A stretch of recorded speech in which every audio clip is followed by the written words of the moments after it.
America के धरती से जोहार दोस्तों। जी हाँ, आपने जैसे टाइटल में ऊपर पढ़ा होगा, यहाँ अमेरिका का जो राष्ट्रपति है, बहुत लंबे समय बाद यहाँ अमेरिका में एक बहुत बड़ा इमिग्रेशन बिल पास होने जा रहा है, जिससे 70 लाख लोगों को रोजगार मिल सकता है और 20 लाख लोगों को ग्रीन कार्ड। तो आज के इस वीडियो को ज़्यादा लंबा नहीं रखूँगा दोस्तों, पूरी जानकारी के लिए वीडियो को आखिरी तक देखते रहना। यार वैसे अमेरिका में इतनी कड़ाके की ठंड शुरू हो चुकी है, बाहर में चलना अभी ना ऐसे हाथ पैर ठिठुराने लगता है। आपके गांव में कैसे मौसम भाई ज़रूर बताना। चर्च में घंटी बज रही है, शायद 1 बजे है दोपहर यहाँ पर, तब घंटी बजती है। तो खैर मैं थोड़ा तेज़ चलते चलते ही बात करूँगा, उससे थोड़ी ठंडक कम लगती है, इसीलिए जो ठंड का जो देश है ना, वहाँ पर लोग बहुत तेज़ी से चलते हैं। आप मेरे साथ चलेंगे तो आपको दौड़ना पड़ेगा भाई, ऐसे धीरे धीरे चलने से काम नहीं चलेगा। तो फिर आते हैं टॉपिक पे दोस्तों। 3 दिन पहले यहाँ पर अमेरिका के सरकार ने, जो यहाँ का नया सरकार बना था जो बाइडन, उसने सदन में एक बिल प्रस्ताव किया है। ये जो एक्ट है उसे बिल्ड बैक बेटर एक्ट या हिंदी में उसे अधिनियम कहा जाता है। तो ये जो अधिनियम है, ये जो बिल्ड बैक बेटर एक्ट है, वो लगभग 70 लाख से ज़्यादा लोगों को वर्क परमिट देगा। इसमें और बहुत सारे प्रोविजंस हैं, लेकिन 2-3 ज़रूरी चीज़ जो शायद आपके लिए उपयोगी हो सकता है, या जो लंबे समय से ग्रीन कार्ड के लिए वेट कर रहे थे या फिर बहुत साल से यहाँ पर अनडॉक्यूमेंट तरीके से रहे थे, उनके लिए बहुत उपयोगी हो सकता है। तो उन्हीं 2-3 चीज़ों पे मैं फोकस करूँगा अभी की वीडियो में। हालाँकि आप चाहे तो पूरा डिटेल में जाकर पढ़ सकते हैं, मैं अपने यूट्यूब के डिस्क्रिप्शन में उसका लिंक दे दिए रहूँगा। जो न्यूज़ था उसका सारा कुछ उसमें डिटेल में है। तो सबसे पहला है वर्क परमिट। वर्क परमिट क्या है? एक तरीके का प्रमाण पत्र है, समझ लो, कि यहाँ अमेरिका की सरकार देती है जब कोई यहाँ पर काम करने के लिए आता है।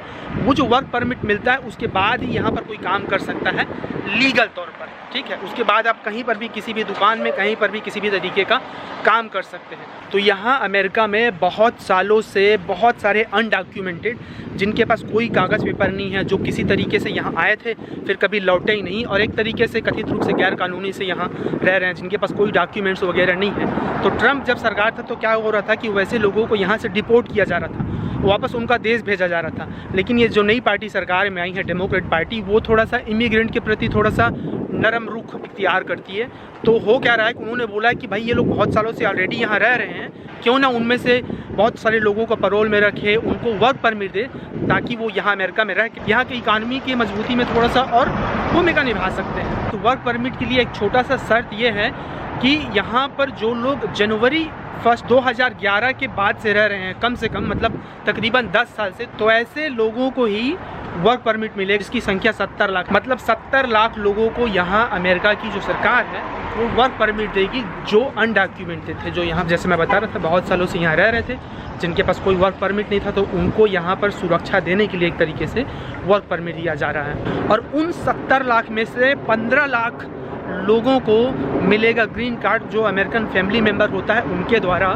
तो मतलब 70 लाख लोगों को वर्क परमिट और 15 लाख लोगों को उनमें से ग्रीन कार्ड मिलेगा। अब जब ग्रीन कार्ड मिल जाता है तो एक तरीके से वहाँ के निवासी जैसे होते हैं, तो उनको फिर कभी कुछ नहीं होता है, वो जीवन भर यहाँ रह सकते हैं अपने ग्रीन कार्ड में चाहे तो। और दूसरा जो सबसे बड़ा प्रावधान है एक तरीके से, वो ये है, ग्रीन कार्ड रिकैप्चर के अंतर्गत में आता है। ग्रीन कार्ड रिकैप्चर क्या है कि यहाँ पर अमेरिका में बहुत सारे लाखों लोग, खासकर भारत, चीन और बहुत सारे ऐसे देश हैं जहाँ से लाखों लोग बहुत लंबे वेटिंग लिस्ट में है, बहुत लंबे समय से उनको ग्रीन कार्ड नहीं मिल रहा है। कई लोग 10 साल 20 साल से यहाँ रह रहे हैं, कई लोग तो उससे भी ज़्यादा लंबे समय से। तो इस ग्रीन कार्ड रिकैप्चर का मतलब वही है कि वो कैप्चर करने की कोशिश कर रहे हैं जितने ग्रीन कार्ड लैप्स हुए हैं। एक तरीके से 1992 मतलब 1992 से लेकर अब तक 20 लाख से ज़्यादा ग्रीन कार्ड जो है वो वेस्ट में चले गए हैं। अलग अलग वीज़ा कैटेगरी में बहुत सारे जो ग्रीन कार्ड होते हैं, मान लो किसी ने अप्लाई नहीं किया है, मान लो किसी देश के व्यक्ति ने उसे यूज़ नहीं किया है, या किसी भी तरीके से ऐसे बहुत सारी चीज़ों को मिलाकर, तो एक लंबी प्रक्रिया है। लेकिन शॉर्टकट यही है, लगभग 20 लाख या उससे ज़्यादा के जो ग्रीन कार्ड हैं वो वेस्ट में चला गया है। तो अमेरिका की सरकार बोल रही है क्यों ना हम वो जो वेस्ट में गया है उसकी भरपाई किसी तरीके से करें। तो उसकी भरपाई करने के लिए 2 बहुत ही बम्पर ऑफर एक तरीके से अमेरिका की सरकार देने वाली, इस बिल में जो प्रस्ताव रखा गया उसमें यही है।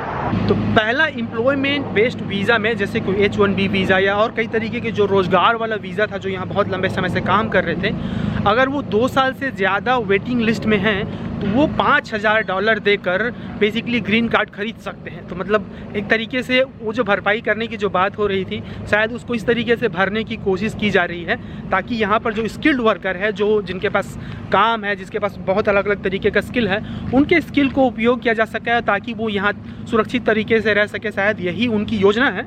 तो आप सिर्फ $5,000 मतलब तकरीबन इंडियन रुपीज़ में 3,72,000 दे आप ये ग्रीन कार्ड खरीद सकते हैं। जाहिर सी बात है उसमें कैप है कि हर एक देश का, कि कौन से देश के कितने लोग अप्लाई कर रहे हैं, वो सारा कुछ देखा जाएगा। ऐसा नहीं है कि एक ही देश के सब लोगों को भर दिया जाए। मुझे लगता है बहुत बड़ा ऑफ़र है। बहुत सारे लोग इसका लंबे समय से इंतज़ार कर रहे थे, खासकर जो इंडिया, चाइना और कुछ यूरोप के कुछ देश के हैं, उनको सबसे ज़्यादा फ़ायदा होगा इसमें। खासकर इंडियन लोगों को तो होगा ही। यहाँ बहुत इंडियन लोग रहते हैं जो बहुत लंबे समय से यहाँ काम कर रहे हैं, जिनको ग्रीन कार्ड नहीं मिल रहा था और उसके इंतज़ार में थे, तो उनके लिए बहुत अच्छी खबर है ये। और इसी बम्पर ऑफ़र के कड़ी में दूसरा सबसे जो बड़ा ऑफ़र आया है ये है कि अगर आपका परिवार यहाँ पे रहता है और आप अगर 2 साल से ज़्यादा वेट कर रहे हैं, जो फैमिली बेस्ड वीज़ा में यहाँ पे रह रहे थे ना बहुत लंबे समय से, कि जैसे कि कोई यहाँ पर अमेरिकन नागरिक है, अगर उसकी कोई फैमिली के मेंबर यहाँ पर रह रहे थे और वो भी लंबे समय से वेटिंग लिस्ट में थे, तो वो भी अगर 2 साल से यहाँ ज़्यादा से उनका वेटिंग लिस्ट है, यहाँ रह रहे हैं, 2 साल से ज़्यादा हो गया उनका कि उनको ग्रीन कार्ड का वेट करते हुए, तो वो लोग सिर्फ 2,500 मतलब तकरीबन 1,80,000 रुपये देकर वो ग्रीन कार्ड पा सकते हैं। तो ये भी एक बहुत बड़ी न्यूज़ है। जो बहुत सारी फैमिलीज़ थे जो बहुत लंबे समय से इंतज़ार कर रहे थे और उनके मन में भी डर रहता ना कि अरे अभी वापस जाना पड़ेगा क्या, अभी वीज़ा कितने दिन के लिए हमको एक्सटेंड कराना पड़ेगा, तो उन तमाम चीज़ों से राहत ज़रूर मिलेगी इस बहुत बड़े प्रावधान और बिल से। इसके अलावा भी इस बिल्ड बैक बेटर एक्ट में बहुत सारे और प्रावधान है, जिसमें बता रहा था। इसमें काफ़ी सारा चीज़ है, डिटेल में आप जाकर पढ़ सकते हैं। जो डाइवर्सिटी वीज़ा था, मतलब जिसे लॉटरी वीज़ा भी बोला जाता है, उसमें भी जो कैप हुआ करता था, मान लो 50,000 को लेते थे, तो उसको भी बढ़ाने का प्रस्ताव इसमें रखा गया है। तो दुनिया भर के जो इमिग्रेंट हैं, जो काम करने के लिए यहाँ आना चाहते थे या आना चाहते हैं, उनके लिए ये बहुत अच्छा न्यूज़ है। और ये सरकार थोड़ी सी तरफदारी कर रही है जो इमिग्रेंट लोग हैं उनका।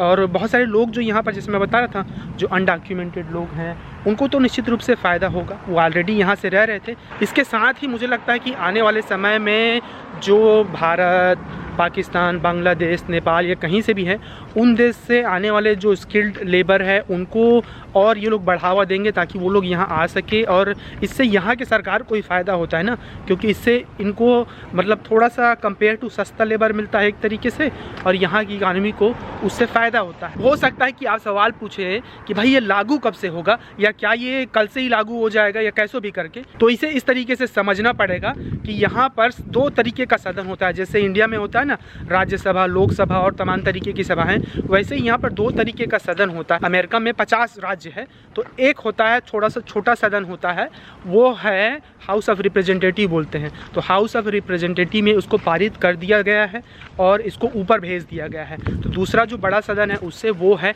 सेनेट बोलते हैं उसे, कांग्रेस। सेनेट जो है एक तरीके से मान लो कि लोकसभा टाइप का है। तो अगर वहाँ पर पारित होता है, जिसकी संभावना है लगभग कि वहाँ पारित हो ही जाएगा, क्योंकि वहाँ पर भी अभी डेमोक्रेट का बोलबाला है, तो बहुत संभावना है कि वहाँ पर ये आसानी से पारित हो जाएगा। अभी कुछ हफ्तों का यहाँ पर छुट्टी है त्योहारों का, तो थोड़ा सा इंतज़ार करना पड़ेगा। और शायद दिसंबर के पहले हफ्ते में या मिड वीक में या दिसंबर के अंत तक तो निश्चित रूप से इस पर पूरा खुलासा हो जाएगा कि क्या क्या चीज़ को एक्सेप्ट किया जा रहा है। तो अभी सिर्फ वो एक एक्ट है और एक बिल है। तो एक राज्य में 2 सेनेट होते हैं, तो मान लो 50 राज्य है तो 100 सेनेट्स हैं, ठीक है। उसमें बहुमत लाना पड़ता है। एक बार अगर आपको सेनेट में बहुमत मिल जाता है तो फिर वो बिल जो है वो लॉ बन जाता है, कानून। और भाई एक बार जब कोई चीज़ कानून बन जाता है तो फिर उसको रोक पाना किसी भी सरकार के बूते नहीं होता है, क्योंकि बड़ा कानून बन जाता है ना। तो भाई प्यारे दोस्तों, ये तो था अभी का लेटेस्ट इमिग्रेशन न्यूज़। मैंने सोचा मैं आपको बता दूं, क्योंकि मेरे चैनल में मैं यही सब बताने की कोशिश करता हूं बीच बीच में कि जो भी यहाँ के अपडेट्स हो, यहाँ पर अमेरिका में जॉब, एजुकेशन और कई तरीके की जो अपॉर्चुनिटीज़ होती है, और बहुत जो मतलब छोटे गाँव, छोटे शहर के लोग हैं उनको नहीं पता चलती ना।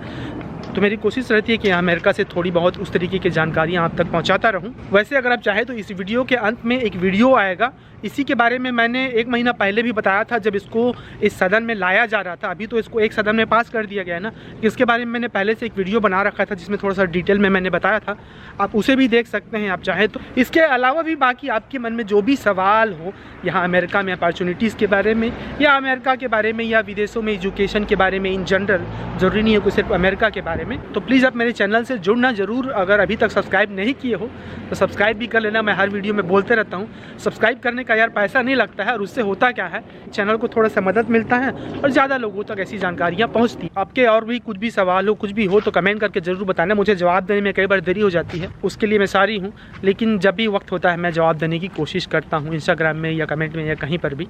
तो चलिए फिर आज की वीडियो को यहीं तक रखते हैं दोस्तों। फिर से यहाँ पर बर्फ़बारी का माहौल हो रहा है, मेरे फ़ोन में मैसेज भी आया था कि आज शायद बर्फ़ गिरेगा। तो चलिए फिर मिलते हैं अगले वीडियो में। अभी तक मेरे चैनल को, मेरे वीडियो को सपोर्ट करते रहने के लिए बहुत बहुत शुक्रिया और बहुत सारा प्यार। मिलेंगे अगले वीडियो में फिर अमेरिका की किसी नई जगह को दिखाते हुए, कुछ नई जानकारी देते हुए दोस्तों।